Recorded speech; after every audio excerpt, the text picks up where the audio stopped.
Which of the following is not true? A. Goldfish can grow up to 20 inches, about 50 centimeters. B. Declawing a cat is akin to amputating a human fingertip. Or C. Sloths are lazy. Just one of those three is not quite true. Keep listening to Formosa Fauna to find out which. Spend the next 20 minutes feeding your brain with Formosa Fauna so you can become smarter than all of your friends.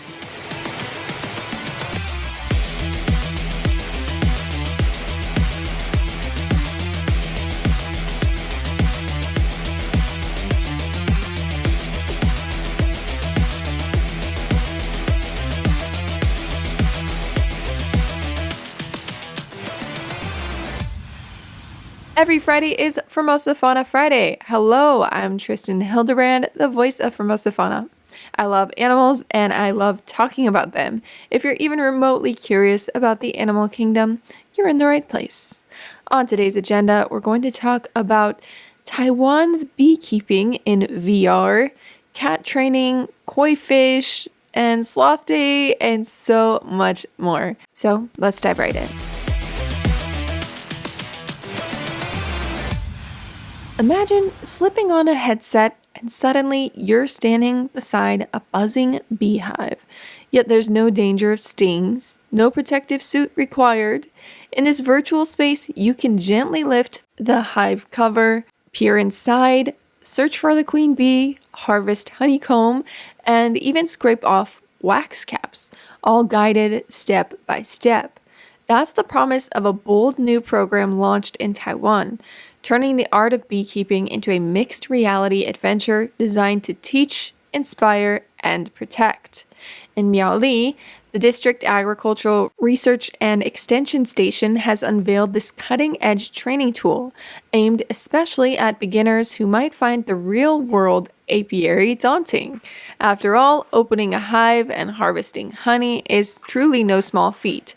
One wrong move and you risk getting stung or damaging the colony. But through virtual reality, novices can practice in a controlled, risk-free environment, learning how to handle essential tools, remove frames, and extract honey with no need to fear bee stings. What's especially clever about this system is how it bridges education and this concept of sort of a game. The mixed reality tutorial can be accessed almost anywhere, anytime. It serves not just professional or aspiring beekeepers, but also schools, ecological farms, and families who want to explore nature together. So you can think parents and children, teachers and students, side by side, zooming into a hive's interior, marveling at bee behavior, and harvesting honey, all through interactive prompts and lifelike simulation. For a lot of people who are interested in learning such a skill, the classes aren't always nearby, aren't always cheap, aren't always easy to access, right?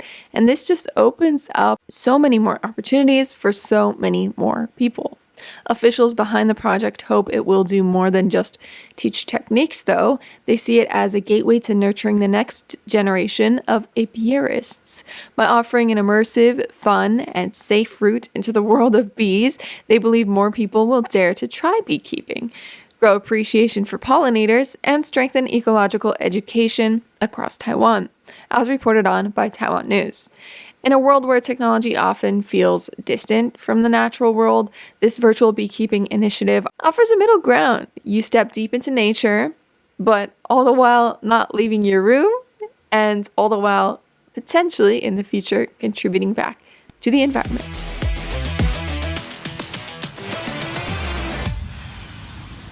In Taiwan, declawing a cat for non-medical reasons is considered illegal in the country's animal protection laws.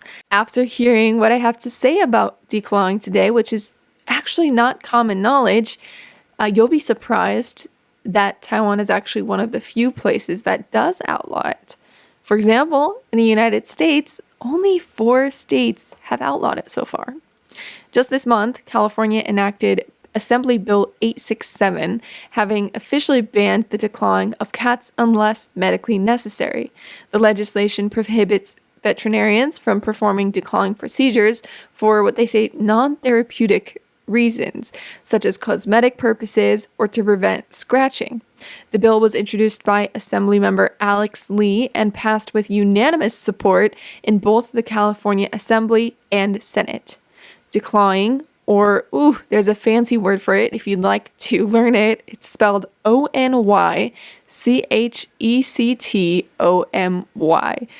I'm going to try to say it. Onychectomy. And it involves the surgical removal of a cat's claws along with part of the toe bone, which is akin to amputating a human fingertip. So look down at your fingers and you see the part.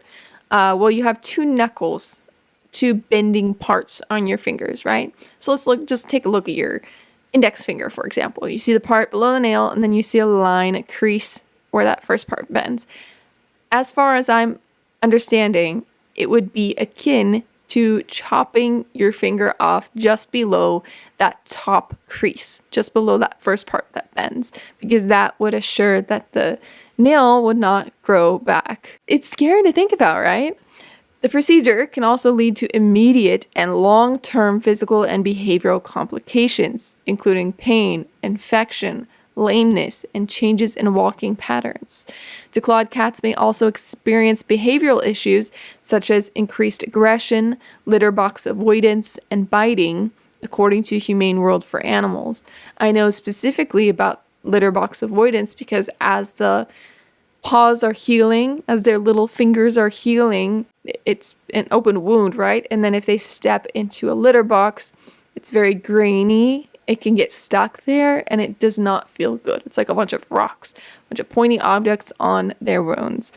The new law in California aligns with other states like New York, Rhode Island, and Massachusetts, which have also enacted bans on cat declawing. Veterinary organizations, including the American Veterinary Medical Association, discourage the practice, emphasizing that declawing should only be considered for rare, medically necessary cases. Alternatives to declawing include regular nail trimming, providing appropriate scratching posts, and using nail caps. Nail caps are something that I didn't know about for a long time, but they're just little tiny rubber or plastic caps that you just slip onto the tip of your cat's nails. These methods allow cats to engage in natural behaviors without causing harm to themselves, their environments, or their owners. Is it legal to declaw cats for non-medically necessary purposes where you live? You may wish to look into it so you are aware and share this knowledge with other potential cat owners.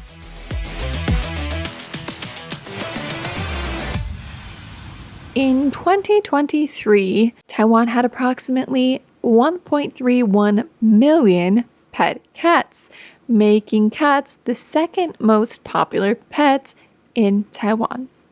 Most people around the world, though, don't think of cats as trainable animals, though. Dogs, sure, we picture them sitting, rolling over, fetching, but cats, they seem too independent, mysterious, and sometimes moody to follow human instruction. Yet, in truth, cats are learning from us all the time, whether we're trying to teach them or not. They figure out that sitting on our laps earns them a good scratch, or that the shake of a treat bag means something tasty is coming their way. And of course, they instantly recognize the dreaded cat carrier, even after just being in it once. And if you can't tell, I'm speaking from experience. But real cat training isn't about teaching party tricks like shaking or sitting down, though that can be fun too. It's about helping cats build life skills that make their lives and our lives easier. Dr. Sarah Ellis, head of cat advocacy at International Cat Care and co-author of The Trainable Cat, explains that training is really about teaching cats the skills they need to live comfortably in human society, in human homes. Things like calmly entering a carrier, tolerating a brush or tooth cleaning, being examined at the vet, or coming when called. These aren't unnatural demands, they're all well within a cat's abilities. And as Dr. Ellis puts it, they don't destroy the essence of what a cat is. So, how would you actually train a cat? First, they need motivation, something that they really love. Unlike dogs, most cats don't care that much about verbal praise or social attention. They don't do things just to make you happy necessarily. Of course, this all depends on the personality of the cats. So if you were to train a dog, it's often advised that you should switch and sort of transition between a treat every time to treats, something that they can eat, and a treat in the form of a pet or verbal praise. But as far as cats go, they don't really pick up on that or enjoy it quite as much in general. Instead, their strongest motivation tends to be food. Not very surprising. A few cats might love being brushed or pet, but for the majority, usually food is the way to approach this. Think of it as feline positive reinforcement, where you do the behavior and you get a reward. The key, though, is moderation. Obviously, you don't want to overfeed during training because that can lead to weight problems, so they should be very, very small. Dr. Ellis recommends breaking treats into tiny, tiny bits, much smaller than we'd typically think to offer. I learned this before as well when I was visiting a university in Taiwan and talking about their canine campus, because they have dogs living on campus that they take care of through a club and everything. They have a dog trainer to teach them how to train the dogs better, and that's something that he mentioned. He said, actually, to animals, sometimes they don't really realize how big of a treat they're getting. They just know that they tasted something nice and they enjoyed it, right? So for us, if somebody was training me and gave me, for example, one potato chip every time I did something right, we think, hey, we want the whole bag. But like Dr. Ellis recommends, break it into tiny, tiny bits. Even a single shrimp can become 4 or 5 separate treats. That way you can reward your cat frequently without overloading on the calories. And because cats aren't typically as used to hand feeding like dogs are, it's often safer to present treats on a spoon, stick, or dish, unless they are accustomed to eating off your hands. You should keep training sessions short, around just 5 minutes, very short, and always let your cat take breaks. If they walk away, that's totally fine. Cats value choice and control. Pushing them too far, too fast only makes training stressful, and stress is the enemy of learning. Now, specifically, how do cats actually learn? The main principle behind most training is associative learning, and that's according to the British Psychological Society, which this means learning through consequence and association. One kind, called operant conditioning, means your cat connects an action with the results. If doing something brings a reward, they'll do it more often. That's called positive reinforcement. I'm sure you've all heard that before, and that is the gold standard of training. Punishment, on the other hand, might stop a behavior temporarily, but it can damage your relationship with your cat and make them anxious or fearful. I've fallen victim to this too.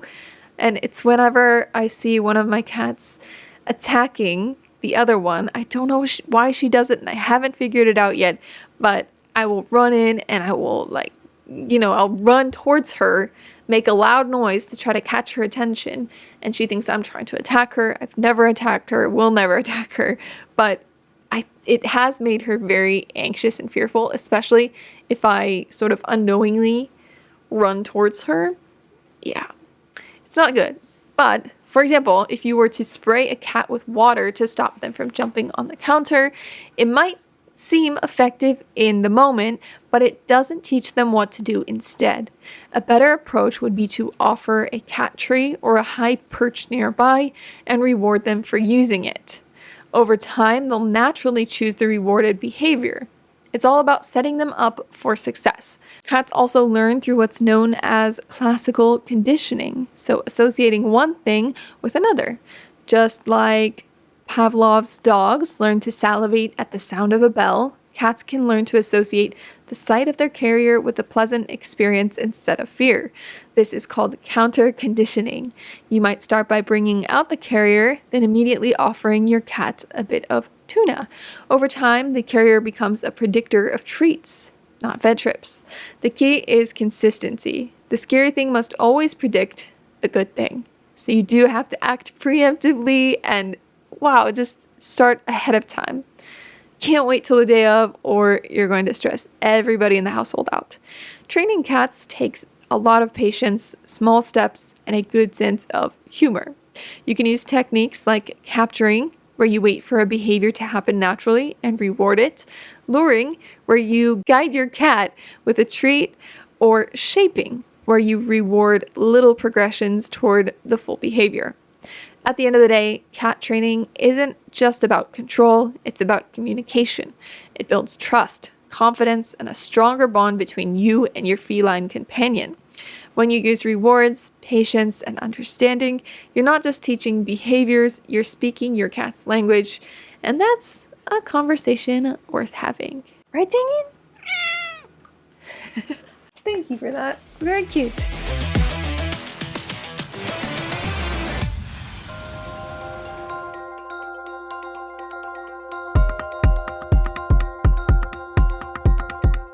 Taiwan is an island that is 70% covered by mountains, lakes, and jungle.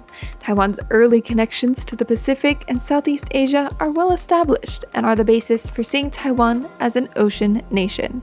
Did you know that over 17,000 species thrive in the deep sea where no light penetrates the ocean waves? Or that there are 38,000 different kinds of microbes in just 1 liter of seawater? These were all discoveries made by the Census of Marine Life, a 10-year international effort that assessed the diversity, distribution, and abundance of marine life. Today, we're going to talk about not something we see in the ocean very often, but we definitely see outside of the ocean quite often, especially in Taiwan. Koi fish. Koi fish are ornamental varieties of the Amur carp that have been selectively bred for their vibrant colors and patterns. Originating from Japan in the 19th century, koi were initially farmed for food, but were later bred for their unique appearances. The term koi is a homophone for love in Japanese, symbolizing affection and friendship. Koi are celebrated for their beauty and symbolic significance, often seen in ponds and water gardens worldwide. In Japanese culture, koi fish symbolize perseverance, strength, and good fortune. This symbolism is rooted in the koi's legendary ability to swim upstream and leap over waterfalls, embodying the virtues of resilience and determination. The color of koi also carries a specific symbolic meaning. For example, a red koi represents love and passion, while a gold koi represents wealth and prosperity. These symbolic meanings are reflected in various aspects of Japanese culture, including art, tattoos, and the traditional practice of displaying koi on Children's Day through the use of carp streamers. Owning koi is considered a status symbol, reflecting wealth, aesthetic sense, and a connection to cultural heritage. Koi are even listed as 24th on the most common tattoos list in some places. A very popular one. There is a common myth that goldfish and koi will only grow to the size of their environment, such as the size of their tank or bowl. However, this is not true. Both goldfish and koi can grow much larger than their initial size. Goldfish can grow up to 19 inches or 20 inches long, which is about 50 centimeters, and koi can reach lengths of up to 3 feet. Inadequate space can lead to health problems and a shorter lifespan for these fish. So if you are in the market for some fish, koi or not, be sure to look into the proper care, tank size, water, filter, etc., because it is very important for the health and well-being of your fish.